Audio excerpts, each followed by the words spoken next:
The dust of Benin City clung to everything in 1986. It settled on the crowded market stalls, caked the tires of the old Peugeot taxis, and coated the anxious faces of the residents.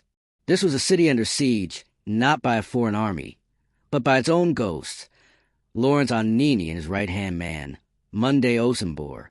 Monday Osunbor was not the face of the operation. That notoriety belonged to flamboyant Anini, but Monday was the steel behind the spectacle.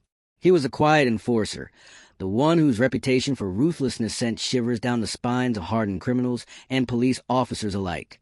While Anini was the brain, Monday was the unthinking, unfeeling arm, executing every command with brutal efficiency. Their reign of terror was unlike anything the country had seen. They didn't just rob banks. They did so with a brazenness that mocked the very authority of the state. Policemen were not just targeted. They were hunted and killed in cold blood, a chilling message that no one was safe. Rumors swirled through the city's back alleys of their supernatural powers, of charms that made them invisible to bullets. For many, Monday Osunbor and his gang seemed invincible. The government, however, could not afford to let this chaos continue. The entire nation was watching, and the failure to capture these men was a national humiliation. General Ibrahim Babangida's voice, a deep and firm command, echoed across the airwaves. "I want Anini, dead or alive." The hunt intensified. Roadblocks appeared on every corner. Police patrols were quadrupled, and a task force was formed with one single purpose: bring them in. The streets that once buzzed with activity now fell silent at dusk, as people rushed home to the dubious safety of their walls. The gang's luck, however, began to run out.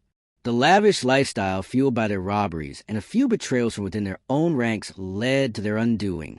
In December 1986, Anini was finally cornered and shot in the leg, ending his reign. But the capture of Anini did not mean the end of the manhunt. The search for his notorious accomplice, Monday Osunbor, continued. Monday was eventually found and apprehended. The public was transfixed both by the arrest of the two men and by their subsequent trial. They faced a military tribunal, not a civilian court. It was a clear message that their crimes were considered acts of treason against the state. The final judgment was swift and absolute: death by firing squad. On a grim day in March 1987, the story of Monday Osunbor came to an end. The quiet, ruthless enforcer was brought to the execution ground.